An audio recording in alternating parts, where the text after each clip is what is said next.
just to be official, I have worn my the bee's knees shirt.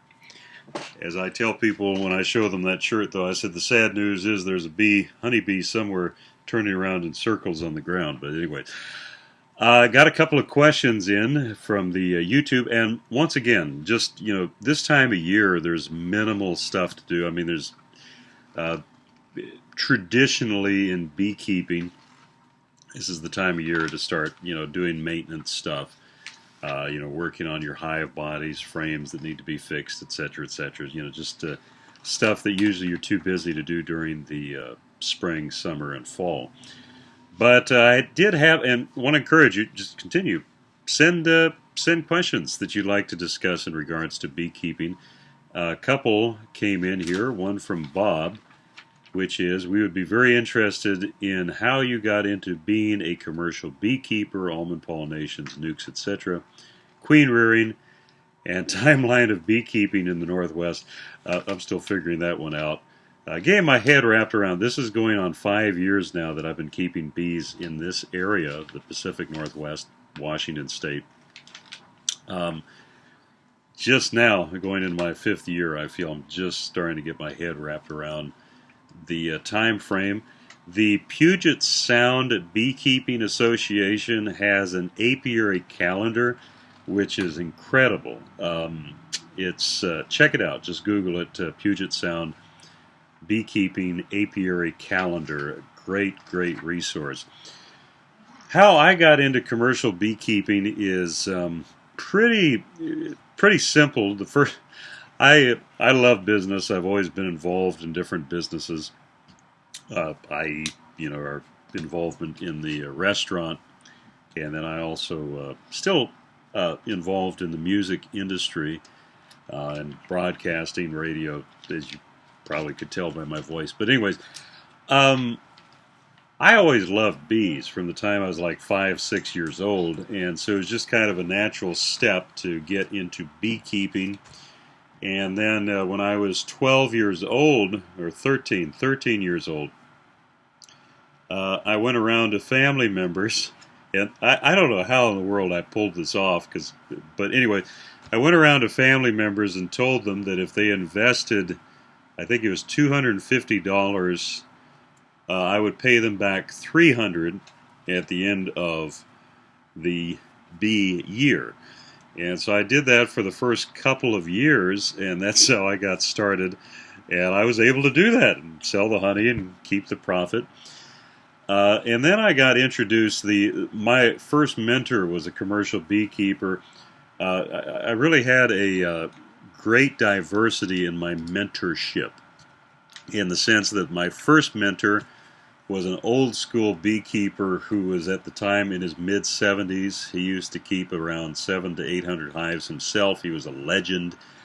He liked getting stung, and he did incredibly well with bees, and used to, was up in Canada. He actually used to truck packaged bees up from California.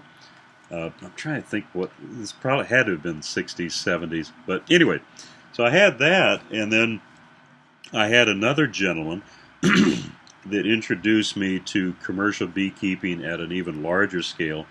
They managed around 5,000 colonies, and actually I'm still in regular contact with the family, more so the son now that's taken over the business. But they were 3 generations of beekeepers, looking like possibly 4. And if you've seen advertisements about the creamed honey that I import from Canada, that's from their farm. So anyways, they kind of introduced me to an even larger scale of how beekeeping could be done. And long story short, I ended up selling out my beekeeping operation in, I can't remember what year it was. It was up in Canada. Anyway, and went quite a few years of wanting to have bees, but just logistically not. When I came here to Washington, my wife and I, we moved here from Virginia, I had the opportunity to get involved in bees again. A member of the music group that I was with, the reason we actually came out here, was interested in beekeeping and said to me, if I gave you the money to buy a hive, would you take care of it for me? And I said, yeah, no, that's the excuse I've been looking to get back into beekeeping. So, long story short, I ended up buying 3 hives from a Ukrainian individual down in the Vancouver area. And I was blown away at how strong his bees were, and that's when I found out about he'd actually just brought his bees up from California. They were so strong that I started splitting them, and my friend before in Canada, the large-scale beekeeper, had taught me how to do queen rearing, grafting, etc.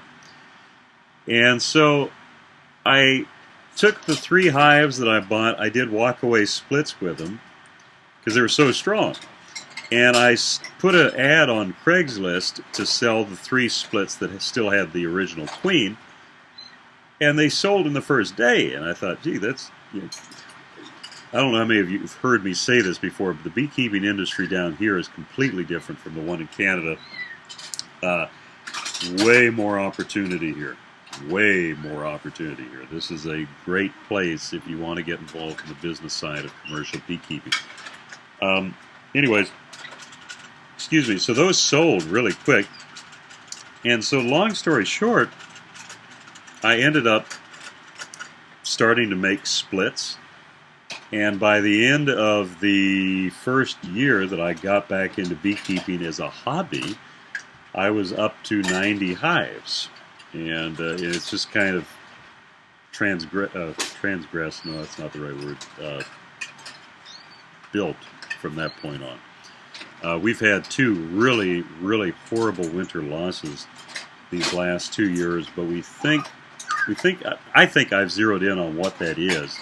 We'll be able to find out here in the near future. But anyways, yeah, that's kind of how I got involved in it. In Canada, honey production is your main source of income. You can do pollen too. I mean, you can diversify a bit, but here, the demand for nukes, the demand for local queens, the demand for pollination, not just in California, even though that's obviously your biggest payoff, but also eastern Washington, fruits here on this side of the mountains, the west side of the Cascades. So anyway, tons of opportunity. The biggest thing is that you just really, like with any business, you really have to kind of develop a track that you like and do that well, because otherwise it's just way too easy to dilute yourself across all of these things. I think it was last year I was doing some queen sales, but I just, at this point, really our focus is nukes and also almond pollination. Those 2. Honey production is a great bonus if it happens, but last year we were managing close to 800 hives and had no honey production just because of the way the year was here. Versus Canada, where your average production in Manitoba, where I was, your average is 150 pounds a colony spread out as an average. So, 200, 250 pounds a hive is not uncommon. Last question here is Karen, where do you buy, build cheaper bee boxes? Perhaps a how-to. You know what, I'll do a second video here just so that you're not having to listen to me ramble on. Anyway, Bob, hope that answers your question. Feel free to ask any follow-up. I love talking business, and I'm more than happy to share with you my experience so far. But as I tell people too, I said between 2 businesses and 3 daughters, parenthood, there's no shortage of things to keep you humbled by making you realize how much you do not know. And anyways, thank you so much.